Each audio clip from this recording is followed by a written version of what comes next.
We're back on a very late Friday evening. For me, been a long day. Just got home and I wanted to touch up a couple things and add a little bit of realism, and I'm just like nicking at this a little bit at a time so that way I don't wear myself out when I have an idea or I get something printed. That's what I'm doing. So in this quick couple minute video, I printed a couple rocks. This is the Cove of Death. Got to add some waves and some detail into the ocean, but that's just the basic blue right now. 3D printed some very strategically picked rocks that are glued down that make you have to and allow you to use this section and get to it. Be able to get across here. I'm going to come up with a couple other things. I got to make some skull and bones to hang over here to be able to connect it again, being realistic and OCD and above and beyond. I printed a couple rocks in that set to go over here, so that way you could get from one side to the other if you wanted to and not use this. This special spot has a very, very awesome idea. There's one rock down there. There will probably be a couple more along the way down that way. And my friend here that is jumping up out of the water. I found a shark print, that baby doot, whatever that term thing is there. I had a hard time picking one that I liked.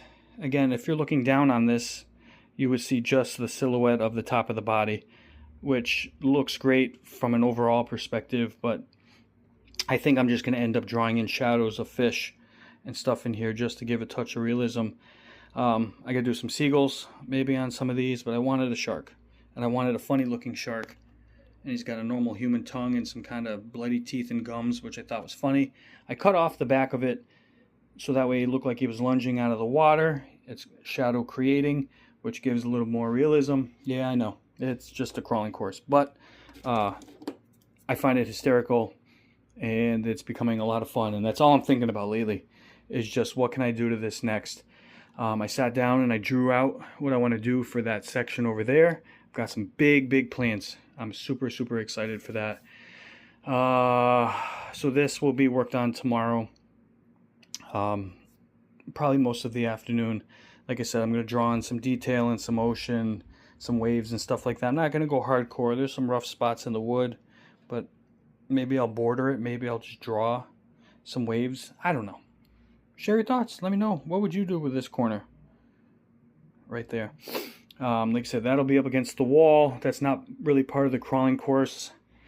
It would be kind of interesting to maybe I could create some tall posts. It's going to be tough to get back here because it's going to be against the wall. Some other pillars that maybe pop up to sneak inside here. That might be an option. Kind of thinking now. So let me get on that. I'm going to get on that. That's a neat idea. And I think that's it for today's very quick episode. And we'll have to name this guy. Put in the comments what we're going to name him.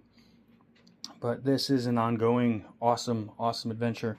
And the big crawling course project that we were working on all last week, I finally got the last piece from my buddy Adam. So this thing is complete. So as a side project and a portable crawling course, I got to start working on that too. Adding some detail and color. That is a fun little spot to crawl. So on that note, I'm going to get to it. Have a late dinner. We'll see you on the next one.